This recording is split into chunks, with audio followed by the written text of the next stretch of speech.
¿Y si te toparas con una narración tan cautivadora, tan apremiante, que sintieras que cada palabra porta el peso de la eternidad? Bienvenido al Evangelio según San Marcos, un torbellino de acción, milagros y decisiones que exigen una respuesta. Marcos no se detiene en largas genealogías ni en discursos filosóficos. En cambio, nos sumerge en el meollo de la acción, con Jesús irrumpiendo en escena y declarando: «El tiempo se ha cumplido y el reino de Dios se ha acercado. Arrepentíos y creed en el Evangelio». Marcos 1:15. El Evangelio de Marcos es el más breve de los 4. Pero no confundas la brevedad con la sencillez. Cada versículo pulsa con urgencia, pintando a Jesús como el siervo incansable, en constante movimiento, sanando a los enfermos, confrontando el mal y desafiando corazones. No es un evangelio de érase una vez, es un evangelio de ahora. El ritmo es implacable, las apuestas son altas, y cada encuentro con Jesús deja vidas transformadas. Pero esto es más que una narrativa vertiginosa. Es una historia que revela al Hijo de Dios irrumpiendo en el caos de la humanidad, no para ser servido, sino para servir y dar su vida en rescate por muchos. Marcos 10:45. Es una llamada a la acción, una invitación a seguirle sin importar el costo. ¿Alguna vez te has sentido estancado, preguntándote cómo avanzar en tu fe? El Evangelio de Marcos nos recuerda que Jesús siempre está avanzando, siempre guiando y siempre invitándonos a unirnos a Él. Si esta breve mirada al Evangelio de Marcos te inspira, comparte este video de Historias Bíblicas Profundas con alguien que necesite ver la fe en movimiento. ¿Estás listo para emprender un viaje a través de este retrato dinámico de Jesús? Sumergámonos y descubramos a un rey que no solo manda desde un trono, sino que camina entre nosotros, llamándonos a seguirle. Imagina a un joven, quizás no mayor de 16 años, de pie en las afueras de los momentos más cruciales de la historia. No es uno de los 12. No realiza milagros ni predica a miles. Sin embargo, este joven, Juan Marcos, escribiría un evangelio que sacudiría al mundo. Un relato vívido y urgente del ministerio de Jesús que continúa inspirando acción y fe hoy. La historia de Marcos comienza en Jerusalén, el epicentro de la actividad cristiana primitiva. Los eruditos creen que su familia era acomodada, y su hogar probablemente sirvió como lugar de reunión para los creyentes. En Hechos 12, vislumbramos esto cuando Pedro, recién escapado de la prisión, se dirige directamente a la casa de María, la madre de Juan, también llamado Marcos. Hechos 12:12. Imagina la emoción de ser anfitrión de líderes de la iglesia emergente. La fe de Marcos se formó en estos crisoles de valentía y devoción, pero su viaje no estuvo exento de tropiezos. Marcos se unió a Pablo y Bernabé en su primer viaje misionero, pero los abandonó a mitad de camino. Hechos 13:13. Pablo lo vio como una traición, lo que provocó un fuerte desacuerdo con Bernabé cuando Marcos quiso reunirse con ellos más tarde. Hechos 15:36-39. Rechazado por Pablo, pero abrazado por Bernabé, la historia de Marcos podría haber terminado aquí. Una historia de advertencia sobre el fracaso. Sin embargo, Dios no había terminado con él. El arco de redención de Marcos es uno de perseverancia silenciosa. Con el tiempo, recuperó la confianza de Pablo, convirtiéndose eventualmente en un valioso colaborador. En 2 Timoteo 4:11, Pablo escribe: «Toma a Marcos y tráelo contigo, porque es útil para mí en el ministerio». Pero el mentor más importante de Marcos fue Pedro.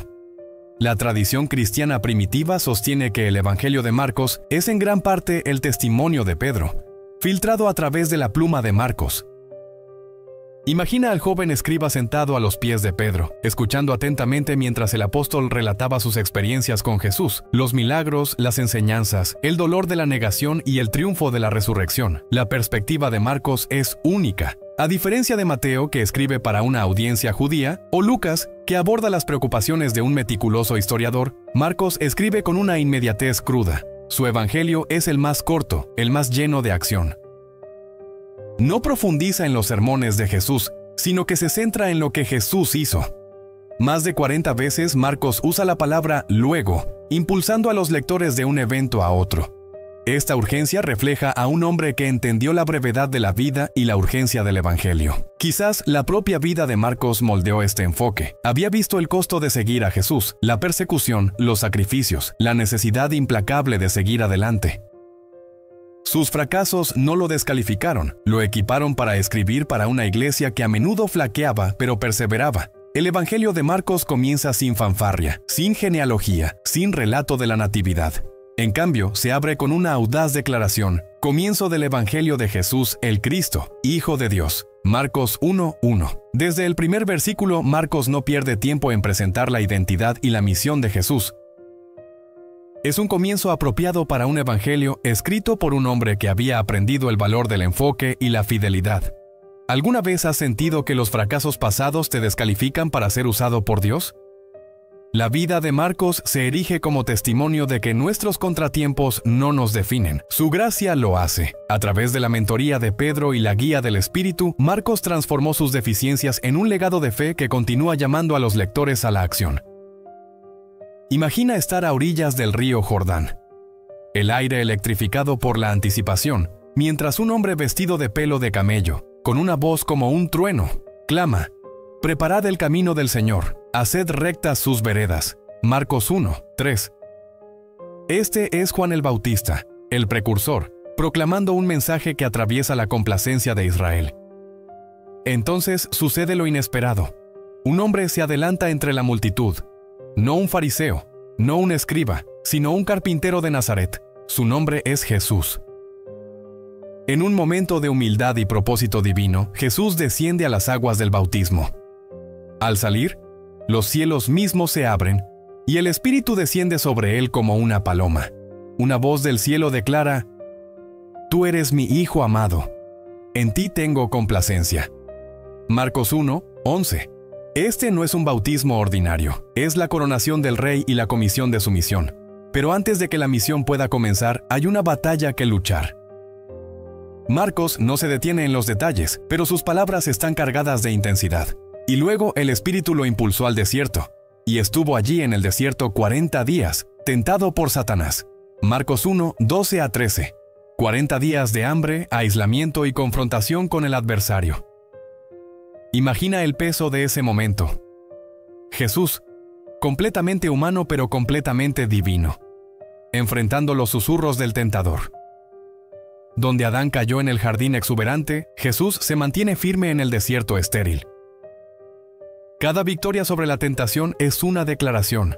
El reino de Dios está irrumpiendo, y ninguna fuerza de la oscuridad puede detenerlo. Emergente del desierto, Jesús no regresa en la oscuridad. Irrumpe en Galilea con una proclamación que reverbera a través de la historia. El tiempo se ha cumplido y el reino de Dios se ha acercado. Arrepentíos y creed en el Evangelio. Marcos 1:15. Estas no son palabras ociosas, son una llamada a la acción, una invitación a dejar atrás los viejos caminos y entrar en la nueva vida que Él ofrece. Y esta llamada no es solo teórica, es personal. Caminando por las orillas del mar de Galilea, Jesús ve a Simón y Andrés echando sus redes. «Venid en pos de mí y os haré pescadores de hombres», dice Marcos 1:17. Sin dudarlo, dejan sus redes, su sustento, su seguridad, y le siguen. Imagina ese momento. El sonido de las olas lamiendo la orilla, el peso de las redes cayendo de sus manos, y en sus corazones, una chispa se enciende. Este no es un rabino cualquiera, es aquel a quien han estado esperando, aquel que habla con autoridad y llama con propósito. Jesús continúa llamando a Jacobo y Juan, quienes dejan a su padre y al negocio familiar para seguirle. El mensaje es claro. El reino de Dios es un movimiento y requiere una respuesta.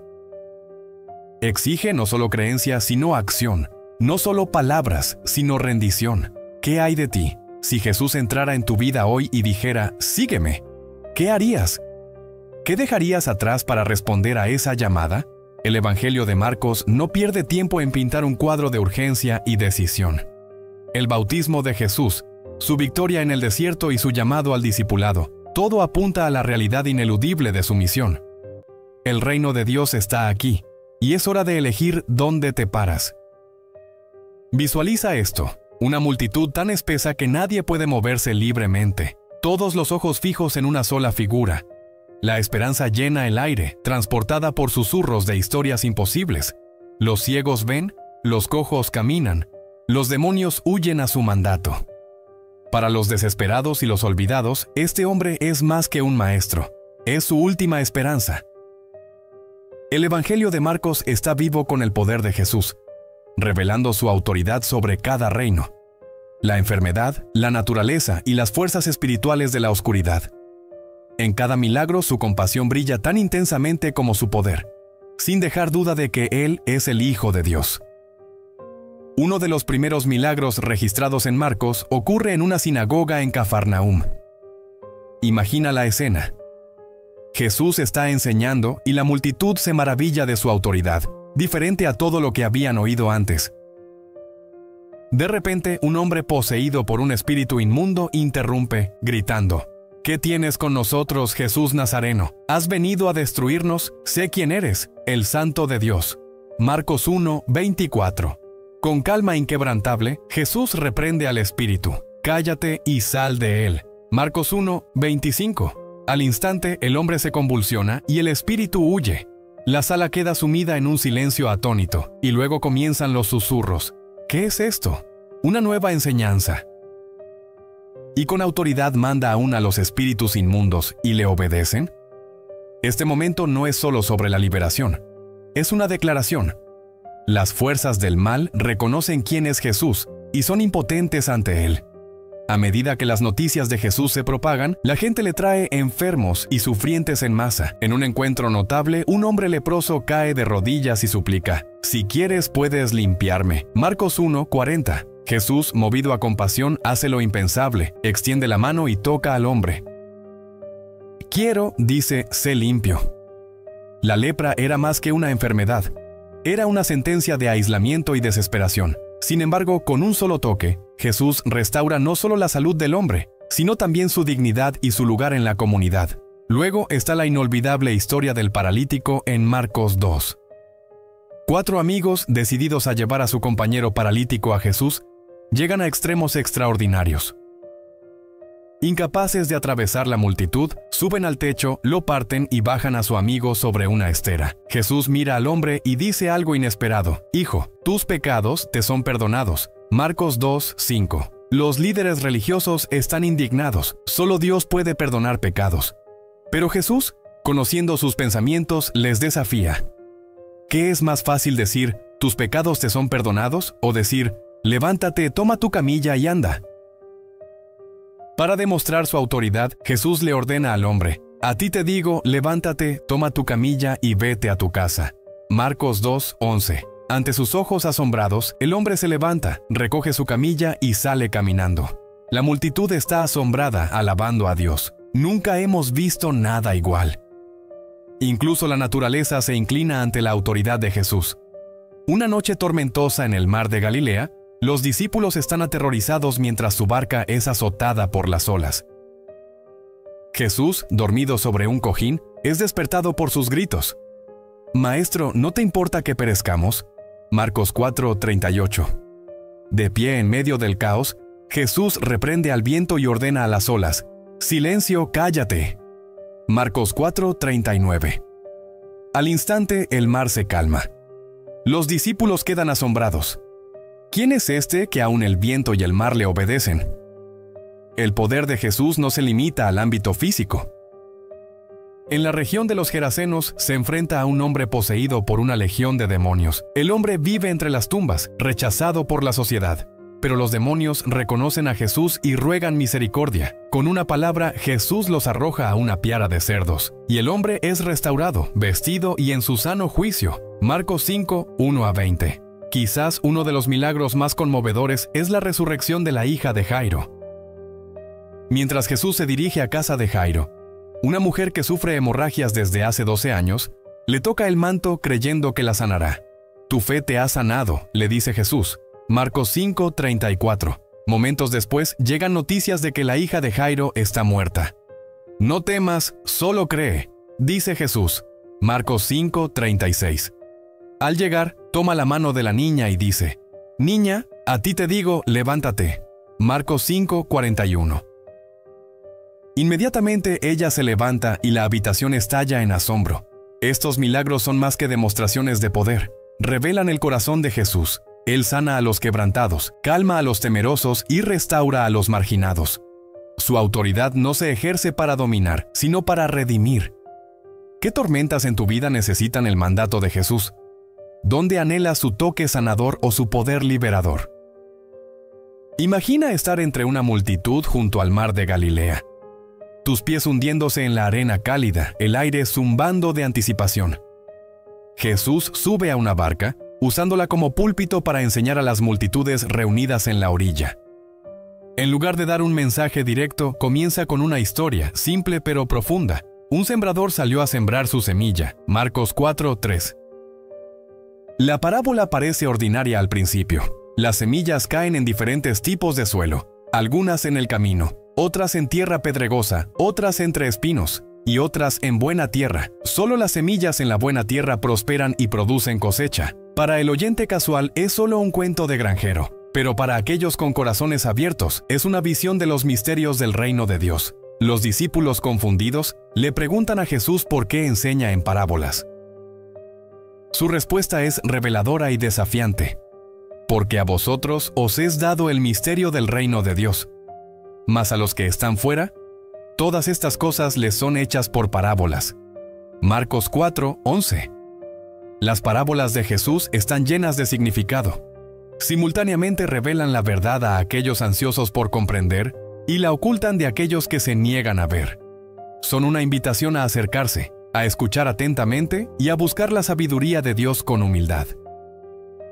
Cuando Jesús explica la parábola del sembrador, queda claro que los suelos representan las condiciones de los corazones humanos. La semilla es la palabra de Dios. Algunos corazones, como el camino, son duros y resistentes. Otros, como la tierra pedregosa, reciben la palabra con gozo pero carecen de profundidad, cayendo cuando vienen las pruebas. Todavía otros, como la tierra espinosa, son ahogados por las preocupaciones de la vida y el engaño de las riquezas. Pero la buena tierra representa a ti a aquellos que oyen la palabra, la aceptan y producen una cosecha, 30, 60 o incluso 100 por uno. Marcos 4:14-20. Mientras Jesús habla, casi puedes sentir a la multitud examinando sus propios corazones. ¿Qué tipo de tierra eres? ¿Qué impide que la semilla de la palabra de Dios florezca en tu vida? Otra parábola sigue, igual de vívida pero más corta. La semilla de mostaza. Jesús la describe como la más pequeña de todas las semillas, pero cuando se siembra, crece hasta convertirse en la planta de jardín más grande, que da cobijo a las aves. Marcos 4:31-32. Este es el reino de Dios, aparentemente pequeño e insignificante al principio, pero destinado a un crecimiento e impacto inmensos. Para los discípulos, esta parábola es un consuelo. Su movimiento puede parecer frágil, su influencia limitada, pero el reino de Dios es imparable. ¿Alguna vez has sentido que tus esfuerzos por Dios son demasiado pequeños para importar? Esta parábola nos recuerda que Dios puede usar el más mínimo acto de fe para lograr un cambio monumental. Jesús también habla de una lámpara, colocada no bajo un cuenco, sino sobre un candelero, donde puede dar luz a todos en la casa. Marcos 4:21-23. Su mensaje es claro. La verdad del reino está destinada a brillar, a iluminar corazones y vidas. Pero hay una trampa. Solo aquellos dispuestos a recibir la luz se beneficiarán de ella. Mirad pues cómo oís, advierte Jesús, porque a todo el que tiene se le dará, y a todo el que no tiene, hasta lo que tiene se le quitará. Marcos 4:24. ¿Estamos escuchando atentamente su palabra? ¿Estamos permitiendo que brille a través de nosotros? ¿O la estamos escondiendo, temerosos de compartir su brillantez? Jesús no solo habla en parábolas, las vive. Su vida, ministerio y misión reflejan la naturaleza misteriosa y transformadora del reino de Dios. Como el sembrador que siembra semillas y espera a que crezcan sin saber cómo, Marcos 4:26-29, a menudo no entendemos completamente cómo está trabajando Dios, pero la cosecha vendrá y será gloriosa. Las parábolas nos desafían a confiar en la obra invisible de Dios, incluso cuando no vemos resultados inmediatos, incluso cuando nuestra fe se siente pequeña. El reino está creciendo, un corazón, una vida a la vez. Cada parábola en el Evangelio de Marcos es más que una lección, es una invitación. Nos invitan a examinar nuestros corazones, a confiar en el poder de Dios para transformar lo pequeño en lo poderoso, y a iluminar su verdad en un mundo desesperado por luz. ¿Alguna vez te has preguntado qué parábola habla más a tu vida? Es la semilla de mostaza, llamándote a confiar en los pequeños comienzos, o la del sembrador, desafiándote a cultivar un corazón listo para recibir la palabra de Dios. Visualiza a Jesús caminando bajo el peso de su ministerio, rodeado de multitudes, pero a menudo solo en su espíritu. El Evangelio de Marcos, conocido por su narrativa vertiginosa, no solo muestra los milagros de Jesús y su autoridad divina, también levanta el telón sobre su humanidad.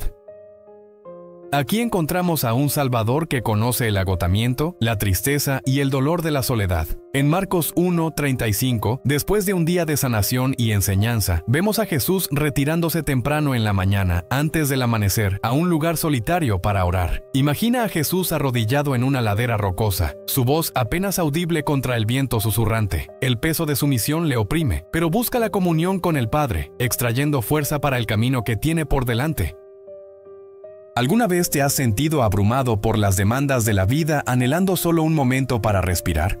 En estos destellos de soledad, Jesús nos muestra que incluso en las estaciones más ocupadas, la oración no es opcional, es vital. Marcos a menudo representa a Jesús rodeado de multitudes, presionando, desesperados por sanación, por esperanza, por respuestas. En Marcos 6:31, después de que los apóstoles regresan de su misión, Jesús dice: «Venid vosotros aparte a un lugar desierto y reposad un poco». Pero su descanso es efímero, la multitud le sigue y Jesús, movido a compasión, deja de lado su propia necesidad de soledad para enseñar y sanar. Su humanidad es evidente en su cansancio, pero su amor por la gente lo impulsa a seguir adelante. En ningún lugar es más evidente la humanidad de Jesús que en el huerto de Getsemaní, Marcos 14:32-42. Mientras la sombra de la cruz se cierne, Jesús se lleva a Pedro, Jacobo y Juan con él, diciendo: «Mi alma está muy triste, hasta la muerte». Imagina el peso de esas palabras. Este es el Hijo de Dios, aquel que calmó tormentas y resucitó muertos, ahora aplastado por la perspectiva de lo que vendrá. Cae al suelo orando: «Abba, Padre, todas las cosas son posibles para ti. Aparta de mí esta copa, pero no lo que yo quiero, sino lo que tú quieres». La crudeza de este momento es asombrosa. Jesús no solo enfrenta el dolor físico, sino la agonía espiritual de cargar con el pecado del mundo. En esta vulnerable oración vemos su profunda confianza en el Padre, incluso cuando su naturaleza humana se retrae del sufrimiento venidero. ¿Alguna vez has luchado con la voluntad de Dios, suplicando, rogando y sin embargo rindiéndote? En la oración de Jesús, encontramos tanto el coraje para enfrentar nuestras luchas, como la seguridad de que Él comprende nuestros miedos más profundos. A medida que Jesús se levanta de la oración, encuentra a sus amigos más cercanos, aquellos a quienes pidió que velaran con Él. ¿No pudisteis velar una hora?, pregunta a Pedro. Es un momento desgarrador. Jesús está a punto de enfrentar la traición definitiva, no solo de Judas, sino también de los discípulos que se dispersarán por miedo cuando lleguen los soldados para arrestarle. Jesús se mantiene firme mientras sus discípulos huyen en la noche. 14:50. La soledad de este momento es profunda. Aquel que había volcado su vida en estos hombres es dejado solo para enfrentar a sus acusadores. La expresión suprema de la humanidad de Jesús llega en sus últimas horas en la cruz. En Marcos 15:34, clama: Dios mío, ¿por qué me has abandonado?». Este grito hace eco de los salmos de lamento, una cruda expresión de abandono mientras carga con el pecado del mundo. Sin embargo, incluso en esta angustia hay confianza. Sus palabras no son solo un grito de desesperación, sino un profundo reconocimiento de la presencia del Padre en el sufrimiento. La representación que Marcos hace de la humanidad de Jesús es un regalo para nosotros. Nos recuerda que Él no es una deidad distante e intocable, sino un Salvador que caminó por los mismos senderos que nosotros. Él sabe lo que es estar cansado, ser malentendido, enfrentar el dolor y el miedo. ¿Alguna vez te has sentido aislado, abrumado o abandonado? Jesús comprende. Sus momentos de soledad y sufrimiento nos aseguran que nunca estamos solos. Él camina con nosotros incluso en los valles más oscuros. Imagina una multitud reunida alrededor de Jesús, ansiosa por escuchar sus palabras, esperando promesas de milagros o alivio. Pero en cambio, Jesús habla de algo impactante, algo exigente, un llamado que llega al corazón de lo que significa seguirle. En Marcos 8:34-38, Jesús declara: Si alguno quiere venir en pos de mí, niéguese a sí mismo, y tome su cruz y sígame. Las palabras quedan pesadas en el aire.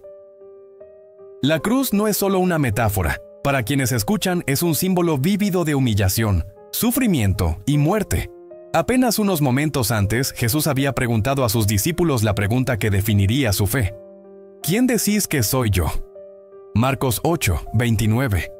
Pedro, con audaz convicción, respondió: Tú eres el Cristo. Es un momento poderoso, una declaración de fe en Jesús como el Mesías prometido. Pero inmediatamente después de este punto culminante, Jesús comienza a revelar la realidad más profunda de su misión. Porque el Hijo del Hombre debe padecer mucho, y ser desechado por los ancianos, los principales sacerdotes y los escribas, y ser matado y resucitar después de 3 días. Pedro, todavía aferrado a visiones de un Mesías triunfante y conquistador, reprende a Jesús. La idea del sufrimiento no encaja en sus expectativas. Pero la respuesta de Jesús es aguda y directa. Quítate de delante de mí, Satanás. Porque no pones la mira en las cosas de Dios, sino en las de los hombres. ¿Puedes sentir el peso de este intercambio? La visión de Pedro de la gloria se hace añicos ante la realidad del sacrificio. ¿Alguna vez has luchado con tus propias expectativas del plan de Dios, solo para descubrir que conduce a través de valles de desafío en lugar de cimas de facilidad?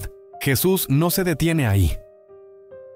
Se vuelve hacia la multitud y pronuncia un mensaje que desafía a cada oyente. Entonces y ahora, porque todo el que quiera salvar su vida, la perderá, y todo el que pierda su vida por causa de mí y del Evangelio, la salvará. Esta no es una invitación suave. Jesús está pidiendo todo, nuestra comodidad, nuestras ambiciones, incluso nuestras propias vidas. Seguirle es confiar en que el costo vale la pena, que la cruz conduce a la resurrección, y que su reino vale más que cualquier cosa que este mundo ofrece. ¿Alguna vez has contado el costo de seguir a Jesús? ¿Qué estás reteniendo que Él podría pedirte que entregues? El Evangelio de Marcos ilustra vívidamente los sacrificios hechos por aquellos que eligieron seguir a Jesús. Desde Pedro, dejando atrás sus redes de pesca, hasta Mateo, abandonando su puesto de cobrador de impuestos, estos discípulos renunciaron a la seguridad, a sus carreras y a sus relaciones para caminar con el Salvador. Pero este costo no es solo pérdida, es ganancia. ¿Por qué, pues, le sirve de algo al hombre que gane todo el mundo y pierda su alma? Marcos 8, 36. Pregunta Jesús. Sus palabras nos desafían a sopesar los placeres temporales de esta vida contra la recompensa eterna de conocerle. Considera la historia del joven rico en Marcos 10, 17 a 22. Viene a Jesús ansioso por heredar la vida eterna, pero cuando Jesús le dice que venda sus posesiones y le siga, el hombre se va, incapaz de soltarlo. ¿Qué hay de nosotros? Hay riquezas en nuestras vidas, ya sean bienes materiales, relaciones o ambiciones, que nos impidan seguir plenamente a Jesús. El discipulado no es solo sacrificio, es transformación. En Marcos 9, 2 a 8, justo después de que Jesús habla del costo de seguirle, lleva a Pedro, Jacobo y Juan a una montaña, donde presencian su transfiguración. Imagina la escena. La ropa de Jesús se vuelve deslumbrantemente blanca y se une a Moisés y Elías, que representan la ley y los profetas. Una voz del cielo declara: «Este es mi Hijo amado, a él oíd». Este momento nos recuerda que el camino de la cruz conduce a la gloria. El sacrificio del discipulado no es en vano, es el camino para experimentar la plenitud de la vida con Cristo. ¿Estamos dispuestos a tomar nuestra cruz y seguir a Jesús, sin importar el costo, a abrazar la negación de uno mismo y la rendición, confiando en que su camino conduce a la vida? Oye, si este video sobre el discipulado te ha desafiado e inspirado, comparte este video de Historias Bíblicas Profundas con alguien que esté luchando con el llamado a seguir a Jesús. Las calles de Jerusalén bullen de energía. Una multitud creciente se congrega a medida que los rumores se propagan como un incendio forestal. Viene. En medio de esta anticipación aparece una figura montada no en un caballo de guerra, sino en un humilde burro. Jesús, el carpintero de Nazaret, el hacedor de milagros, aquel llamado Mesías, entra en la ciudad, cumpliendo la profecía de Zacarías. Alégrate mucho, hija de Sión. Da voces de júbilo, hija de Jerusalén. He aquí tu rey vendrá a ti, justo y salvado, humilde y cabalgando sobre un asno, sobre un pollino hijo de asna. Zacarías 9:9. Esta no es una entrada ordinaria. La gente grita, Hosana, bendito el que viene en el nombre del Señor. Bendito el reino venidero de nuestro padre David. Marcos 11:9-10. Palmeras ondean y mantos se extienden por el suelo. Una recepción real para un rey como ningún otro. Pero la ironía es densa. Muchos en la multitud ven a Jesús como un liberador de la opresión romana, un salvador político. Sin embargo, su misión es mucho mayor, derrocar un tipo diferente de tiranía, la corrupción del corazón humano y la hipocresía que infecta el templo de Dios. Al día siguiente, Jesús entra en los atrios del templo, el corazón de la adoración judía. Lo que ve enciende un fuego justo dentro de él. Comerciantes y cambistas llenan el espacio, explotando a los adoradores que han venido a ofrecer sacrificios. En lugar de una casa de oración, se ha convertido en un mercado, una guarida de ladrones. Sin vacilar, Jesús toma medidas, revienta mesas, esparce monedas y expulsa a los mercaderes. Su voz resuena a través del caos. ¿No está escrito, mi casa será llamada casa de oración para todas las naciones? Pero vosotros la habéis hecho guarida de ladrones. Marcos 11:17.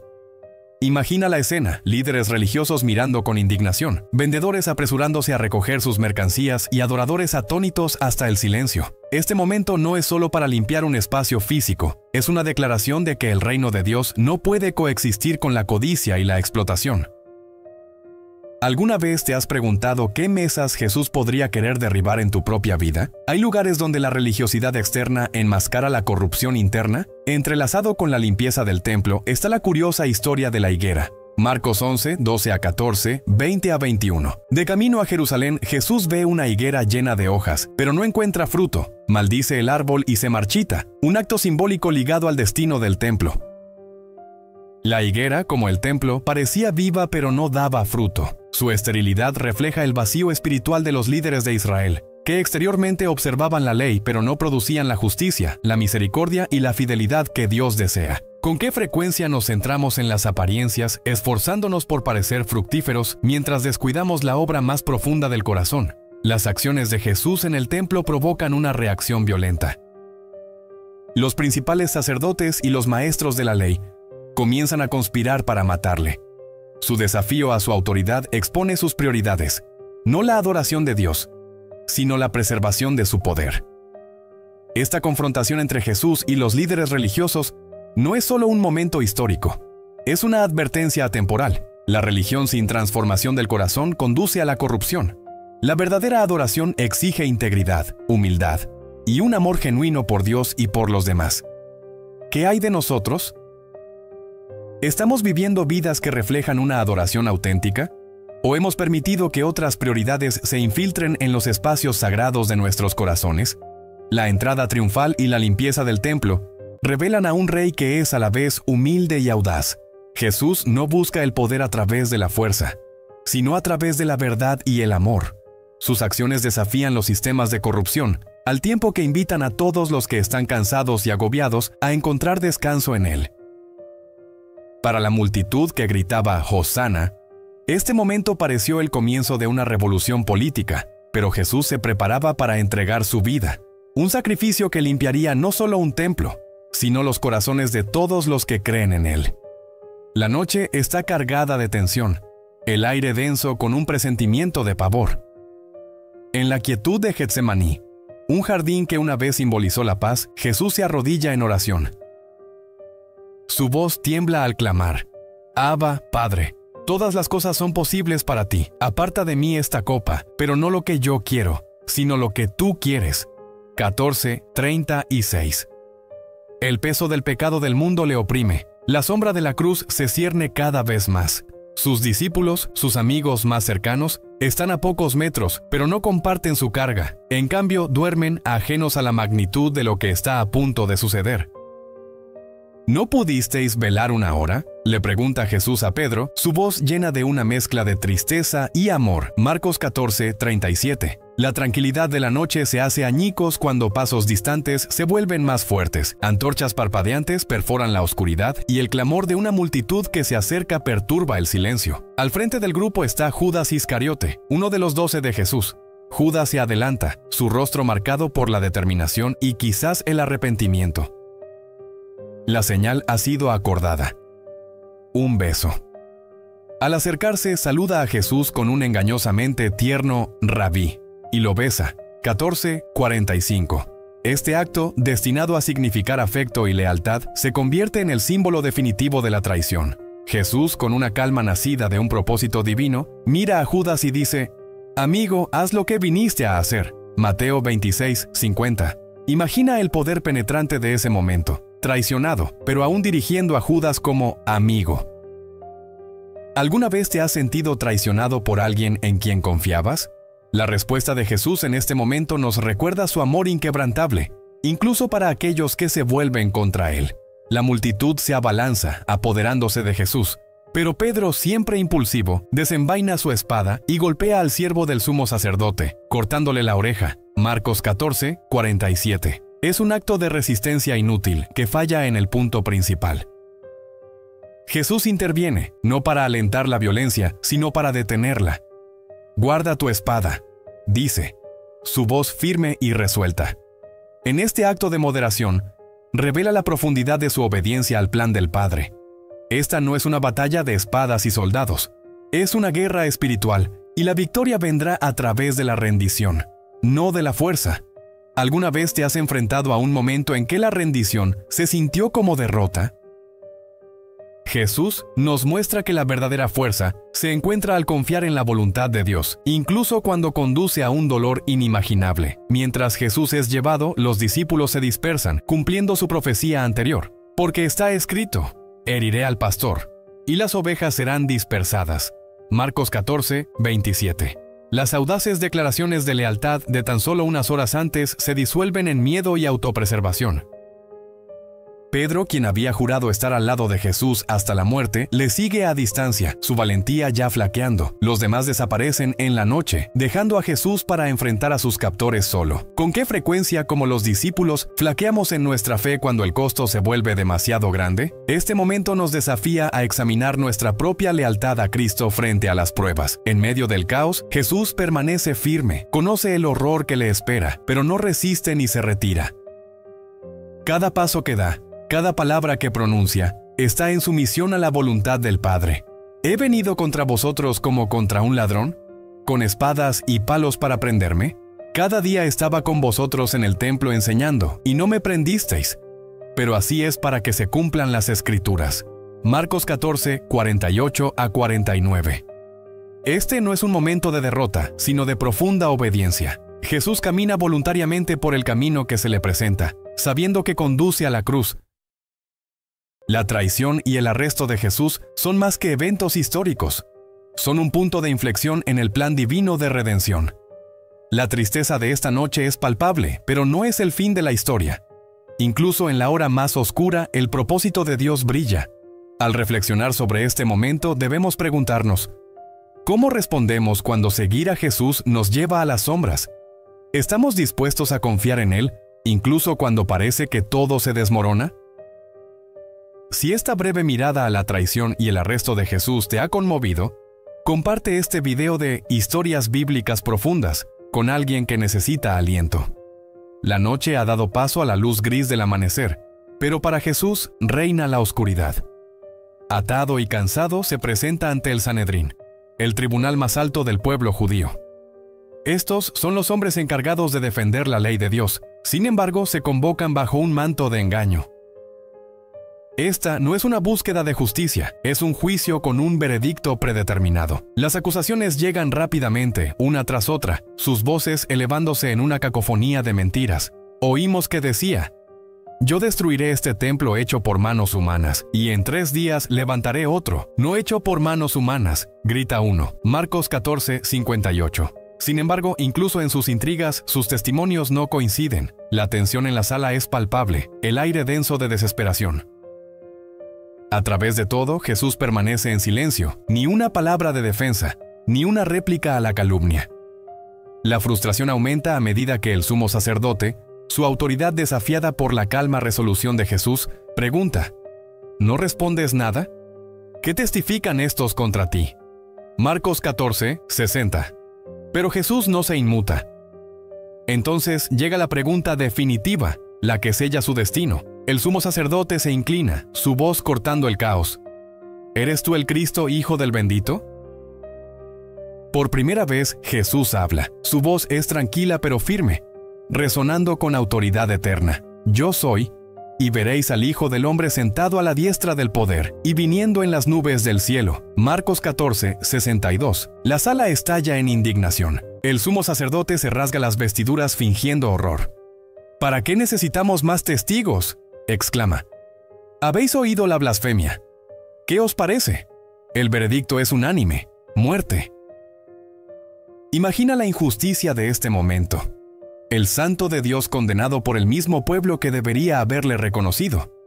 ¿Alguna vez te has sentido injustamente acusado, sin voz? En el silencio de Jesús vemos no debilidad, sino una fuerza sin igual. Una sumisión a la voluntad de Dios que desafía la comprensión humana.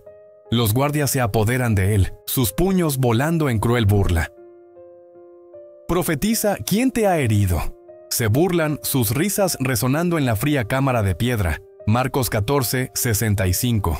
Afuera, Pedro le niega 3 veces, cumpliendo la profecía de Jesús. El gallo canta y Pedro llora amargamente. Su fracaso un marcado contraste con la fidelidad inquebrantable de Jesús. Al amanecer, Jesús es entregado a Poncio Pilato, el gobernador romano. Las acusaciones cambian, ahora son políticas. Dice ser rey. Incita a la rebelión. Pilato estudia a Jesús, claramente impresionado por los planes de los líderes religiosos. ¿Eres tú el rey de los judíos?, pregunta.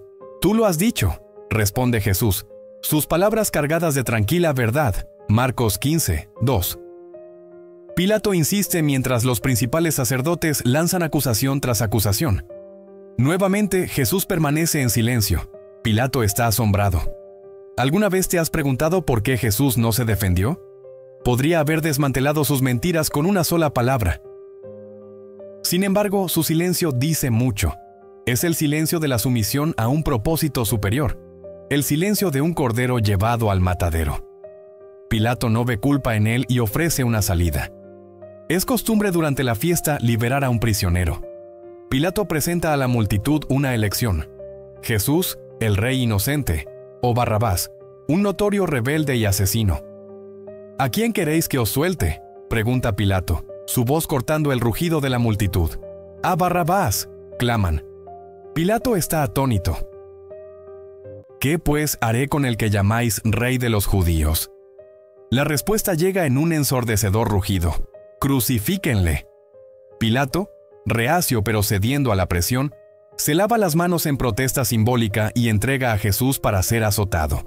A través de estos juicios vemos una paradoja: el Hijo de Dios, aparentemente impotente, pero irradiando fuerza divina. Su silencio, su moderación, su sumisión, no son signos de derrota, sino de victoria. Jesús no es víctima de las circunstancias, es el orquestador de la redención, que soporta voluntariamente la injusticia para cumplir el plan de Dios. ¿Alguna vez te has enfrentado a un momento en que hacer lo correcto significaba soportar lo incorrecto? Jesús nos muestra que la verdadera fortaleza se encuentra en rendirse a la voluntad de Dios, incluso cuando el costo es inimaginable. El cielo cuelga pesado con una oscuridad antinatural mientras Jesús tropieza bajo el peso de su cruz. El camino al Gólgota está bordeado de multitudes burlonas, sus gritos llenos de odio y burla. Soldados le rodean, su indiferencia enmascara la brutalidad de sus acciones. Este es el Rey de Reyes, el Señor de toda la creación, reducido al punto más bajo de la humillación humana. En Gólgota, el lugar de la calavera, los soldados atraviesan sus manos y pies con clavos. El sonido del martillo golpeando metal resuena como un clavo de muerte. Con cada golpe, la profecía se cumple. Las palabras de Isaías cobran vida. Mas él herido fue por nuestras rebeliones, molido por nuestros pecados. El castigo de nuestra paz fue sobre él, y por su llaga fuimos nosotros curados. Isaías 53, 5.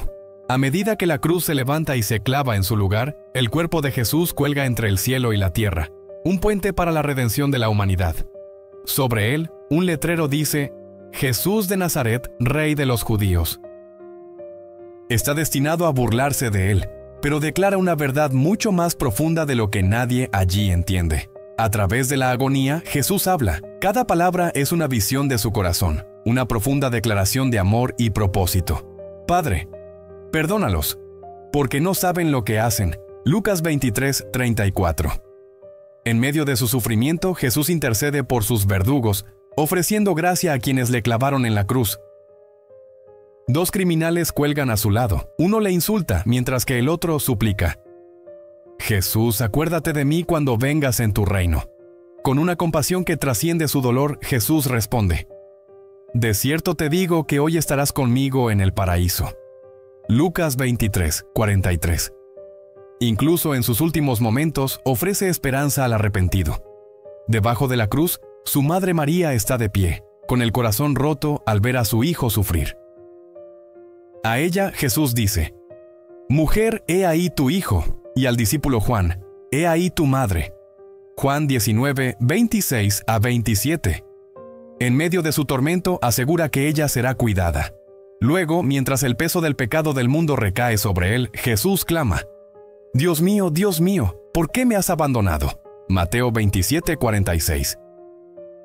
Estas palabras, un eco directo del Salmo 22, revelan la profundidad de su angustia al experimentar la separación del Padre, una separación que soporta para que nunca tengamos que hacerlo. Finalmente, mientras el fin se acerca, Jesús declara: Consumado es. Juan 19, 30. Con este grito triunfante, proclama que la obra de salvación está completa. Luego, con un último aliento, dice: Padre, en tus manos encomiendo mi espíritu. Lucas 23, 46. En el momento en que Jesús exhala, la tierra tiembla. La cortina del templo, una barrera que separaba a la humanidad de la santa presencia de Dios, se rasga en dos, de arriba a abajo.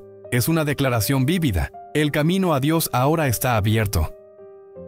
Un centurión romano, testigo de estos eventos, exclama: Verdaderamente este hombre era el Hijo de Dios. Marcos 15, 39. Incluso en la muerte, la verdadera identidad de Jesús se revela a quienes están dispuestos a ver. La cruz es la paradoja de la cristiandad. Es un símbolo de sufrimiento supremo y amor supremo, de vergüenza y gloria, de muerte y vida. En esa cruz, Jesús llevó el peso de cada pecado, cada fracaso y cada dolor. Pablo escribe más tarde: Al que no conoció pecado, por nosotros lo hizo pecado, para que nosotros fuésemos hechos justicia de Dios en él. 2 Corintios 5 o 21. ¿Alguna vez has considerado la profundidad de lo que Jesús soportó por ti? El dolor físico fue excruciante, pero el peso espiritual fue inconmensurable. Él tomó el castigo que merecíamos, ofreciéndonos perdón y libertad a cambio. La cruz exige una respuesta. ¿La veremos como un final trágico o como la puerta a una nueva vida? ¿Aceptaremos el sacrificio que hizo Jesús o nos daremos la vuelta sin cambios? Si esta breve mirada a la crucifixión de Jesús te ha conmovido, comparte este video de Historias Bíblicas Profundas con alguien que necesite conocer la profundidad del amor de Dios. Que vean el poder de la cruz, un poder que transforma corazones y redime vidas. Ahora exploremos qué sucede después: la victoria de la tumba vacía. La historia no ha terminado, de hecho apenas comienza. El amanecer rompe sobre Jerusalén, pero esta no es una mañana ordinaria. El aire está cargado de anticipación, como si la creación misma contuviera la respiración. En las primeras horas, un grupo de mujeres se acerca a la tumba donde fue puesto Jesús. Sus corazones están agobiados por el dolor. Vienen a honrar a su Señor con especias, a realizar un último acto de amor. Pero a medida que se acercan, sus pasos flaquean. La piedra, una barrera masiva que temían no poder mover, ya ha sido retirada. La tumba está abierta y está vacía. El terror las invade al mirar dentro, solo para encontrar a un joven vestido de blanco, sentado donde había estado el cuerpo de Jesús. Las palabras del ángel resuenan, destrozando su miedo y llenando el aire con un mensaje que cambiará la historia para siempre. No temáis, buscáis a Jesús el Nazareno, el que fue crucificado. Ha resucitado, no está aquí, mirad el lugar en que le pusieron. Pero id, decidid a sus discípulos y a Pedro que va delante de vosotros a Galilea, allí le veréis como os lo dijo.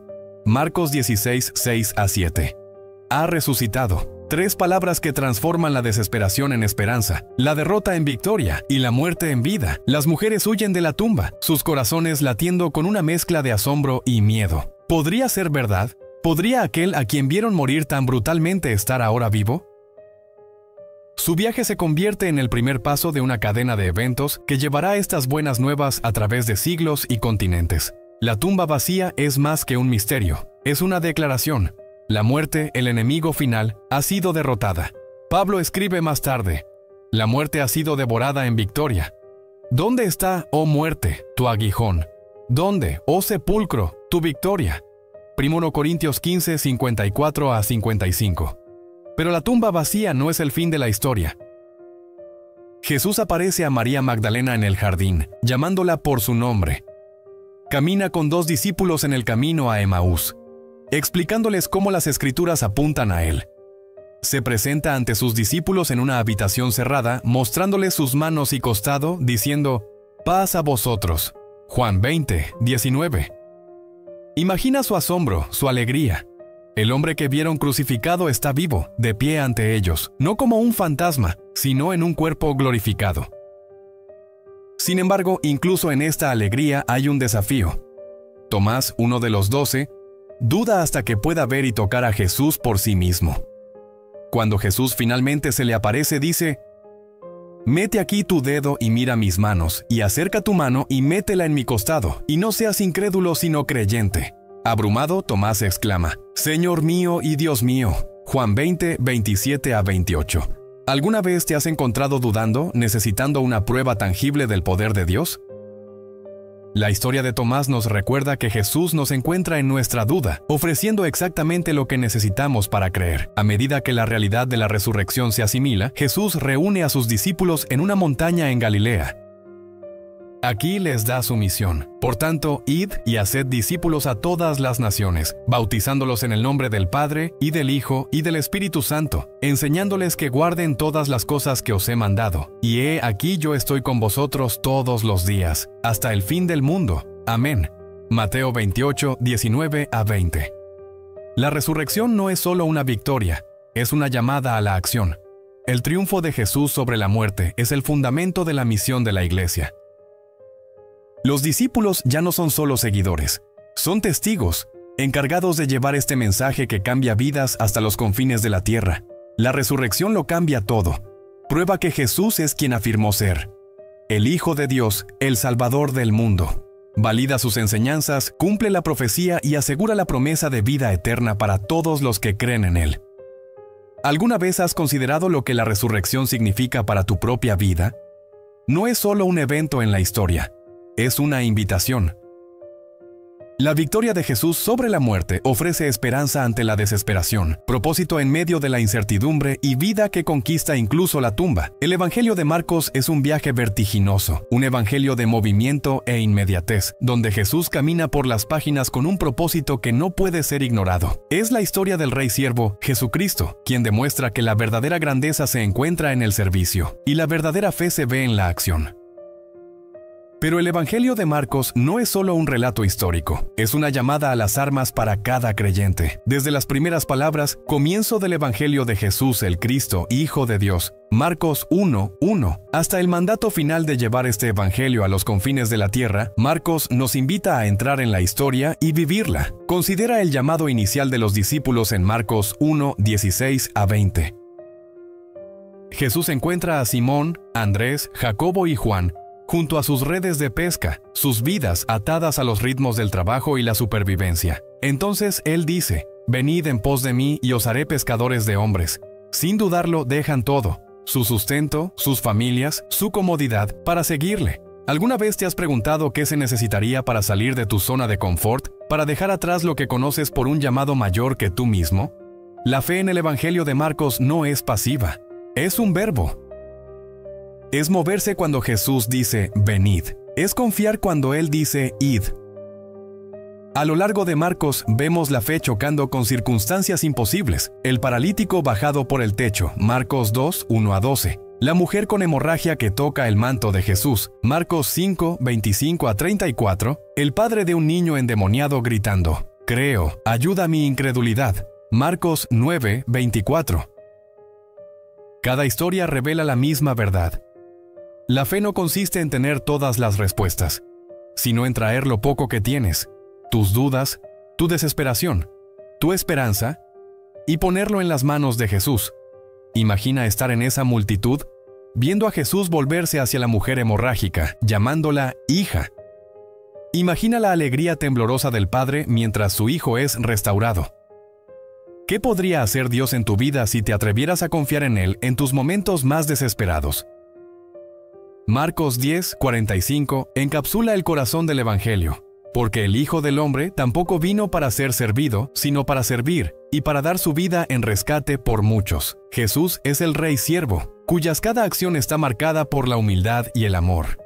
Él alimenta a los hambrientos, sana a los enfermos y toca a los intocables, pero su mayor acto de servicio llega en la cruz, donde entrega su vida por un mundo que lo rechazó. Si el Rey de Reyes se humilló para servir, ¿qué significa eso para nosotros? El Evangelio de Marcos nos desafía a redefinir la grandeza, no como poder o estatus, sino como la voluntad de servir a otros en amor. ¿Alguna vez has considerado cómo tus acciones reflejan el ejemplo de Jesús? En un mundo que valora la autopromoción, ¿cómo podemos vivir como siervos?